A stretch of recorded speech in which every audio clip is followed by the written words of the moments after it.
Bienvenidos a un nuevo paseo geopolítico en el que vamos a hablar de comercio internacional y por lo tanto de cosas serias. Llevamos un día hablando de forma intensa de, los desacuerdos y desavenencias entre Donald Trump y Elon Musk. Ahora vamos a hablar de qué pueden hacer las distintas potencias para tratar de evitar la guerra comercial que les plantea el bueno de Donald, que yo creo que es un tema mucho más interesante. Ahí tenemos dos áreas comerciales principalmente afectadas y que dependían comercialmente muy importantemente de Estados Unidos, que son la Unión Europea y por otra parte Japón. Y ahora tienen que ver qué es lo que hacen. Japón tiene más desconfianza respecto de China, pero en Europa ya han aparecido muchas voces diciendo que los chinos podrían ser la gran solución para los problemas de los europeos. Yo es algo que no tengo en absoluto claro y de eso tenemos que hablar ahora mismo. China, sabéis que ha estado en los últimos meses, en este primer trimestre del año 2025, intentando vender todo lo que no vende a Estados Unidos a Europa de forma principal, y que el superávit comercial que tiene China con con Europa ha crecido a niveles de máximos históricos. No es nada sorprendente.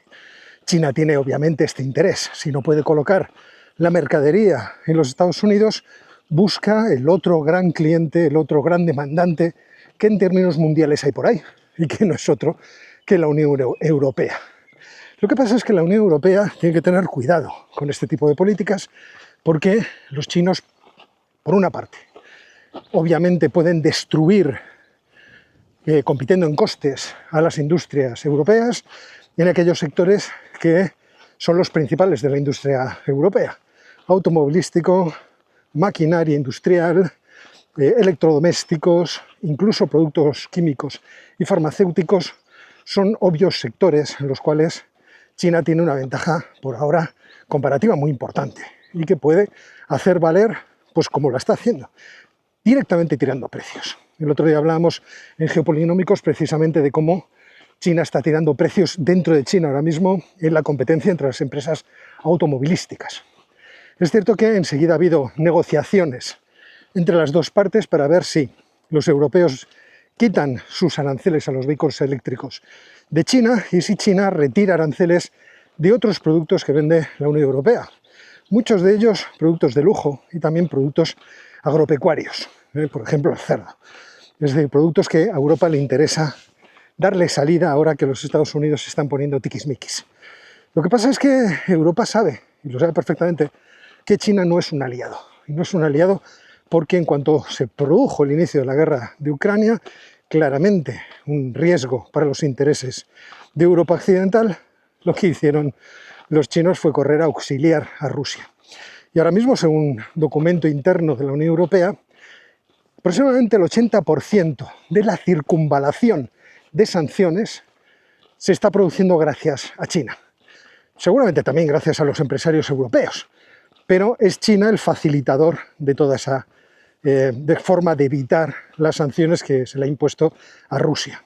Además, sabemos que los chinos le están vendiendo a Rusia todo lo que necesitan, es decir, bienes de doble uso, y también le están proporcionando una buena cantidad de recursos financieros comprando, adquiriendo hidrocarburos de Rusia. Es decir, son el gran sustento ahora mismo de Vladimir Putin. Se habla incluso de que los chinos han estado vendiendo explosivos. Lo que pasa es que aquí todo el mundo peca de una ingenuidad muy impostada. Al fin y al cabo, las potencias siempre cumplen con las teorías realistas de la geopolítica y buscan satisfacer sus propios intereses. En el caso de China, ha visto claramente la oportunidad de elevar a un socio que, si perdía, podía poner en riesgo esa reconfiguración del orden internacional que tanto pretende China y que le favorece en términos de alcanzar la posición de potencia hegemónica. Por ahora se puede decir que es hegemónica en muchas cosas, pero no ha logrado desbancar a los Estados Unidos. Entonces no era raro que intentara cosas como estas. O, como por ejemplo, esos rumores persistentes de que hay mercenarios chinos luchando en el bando ruso y que eso podría ser una forma de aprendizaje de estrategias bélicas en condiciones de combate pues muy útil para los chinos. No digo yo que esto esté pasando, no he encontrado ninguna evidencia al respecto, pero no me extrañaría. Quiero decir, si yo fuera gobernante chino, es algo que intentaría aprovechar. La circunstancia de que un socio mío está en guerra podría darme la facilidad, la situación de asomar la nariz a lo que es un conflicto, ver cómo se desarrollan las estrategias y aprender incluso en el propio combate para estar preparado por lo que pueda pasar, que todos sabemos que algo puede pasar en algún momento. Entonces este es uno de los elementos importantes y eso tiene que llevar a la Unión Europea a reflexionar. ¿Son los chinos la solución? Pues seguramente no. Entonces, ¿quién? Bueno, pues por una parte ya la Unión Europea ha cerrado el acuerdo Mercosur con Uruguay, Paraguay, Argentina y Brasil, y lo que debería hacer es implementarlo, e implementarlo rápidamente. Ya sé que hay muchos miedos en los sectores agrícolas europeos, pero el problema de Europa es que estamos demasiado hiperprotegidos. Y ante esa hiperprotección pues nos encontramos con muchas dificultades para competir. Y lo que tenemos que volver es aprender a competir. Lo que no podemos hacer es tener nuestras industrias compitiendo con una mano atada a la espalda, mientras le permites a otros competir con las manos desatadas. Pero por otra parte está la India. Sería bueno que la Unión Europea empezara a pensar cómo hacer un acuerdo de libre comercio con la India. Este es un proyecto muy viejo, muy antiguo. La India es uno de esos países hiperproteccionistas, como sabéis, pero la India es claramente una superpotencia en potencia, pero que puede dar muchísimo juego si se atreve a entrar dentro del juego del libre comercio y del libre comercio internacional en concreto. Y luego está, ¿os acordáis?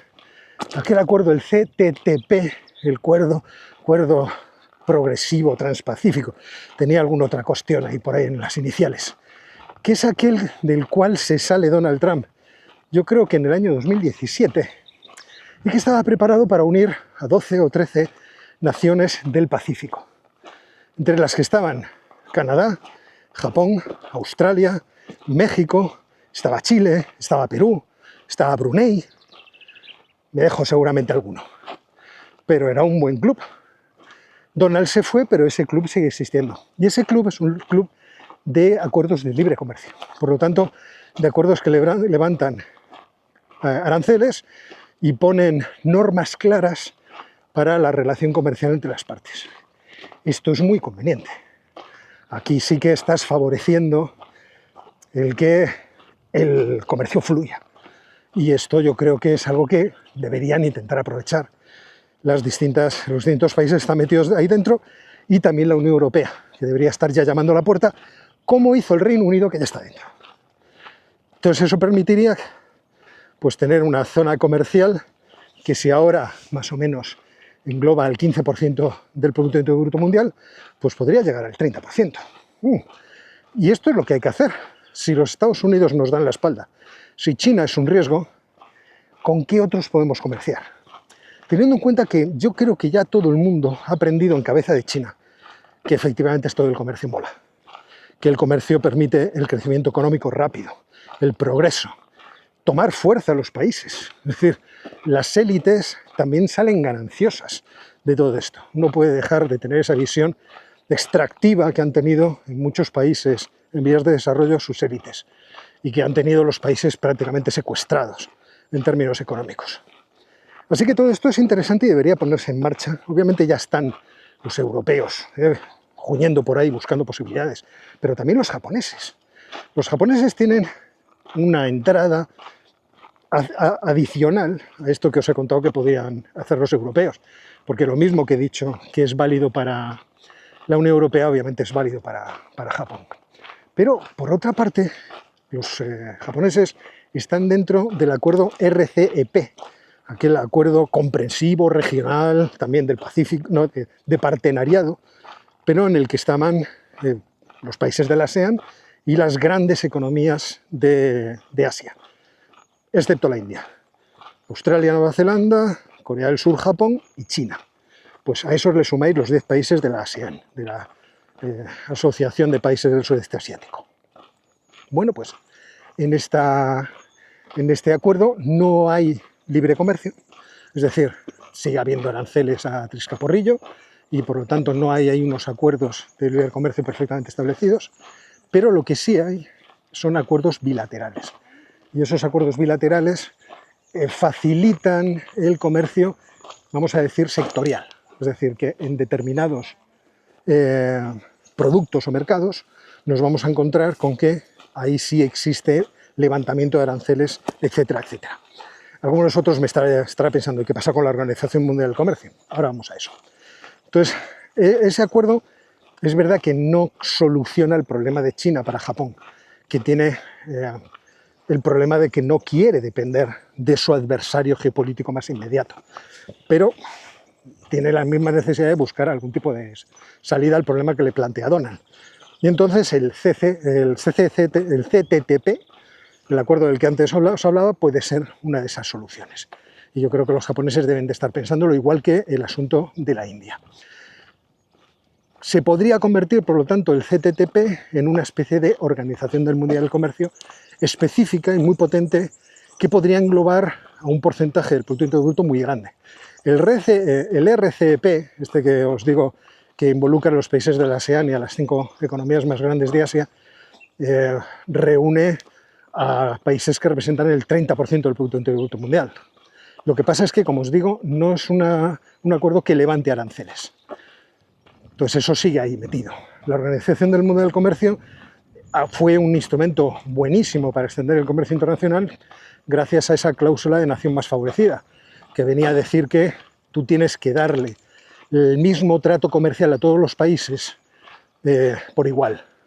Lo que pasa es que ahí existen muchos impedimentos porque cualquier acuerdo o cualquier innovación que se quiera hacer requiere del consenso de todos los participantes. Y, por ejemplo, ahí está bloqueado lo que es el e-commerce y está bloqueado los procedimientos de inversión en países en desarrollo. Entonces, una vía alternativa sería esta que os digo. En cualquier caso, aquí vemos otra vez más un ejemplo de lo que suponen los efectos no intencionados de las acciones. Donald Trump cree que está en una vía de resolver muchos problemas de Estados Unidos, plantea una serie de políticas muy agresivas, como si fuera el Rambo de la economía internacional, y lo que produce son efectos no queridos, es decir, que los presuntos socios se van a aliar con otros, sin que esto suponga una ventaja de su principal adversario, que es China.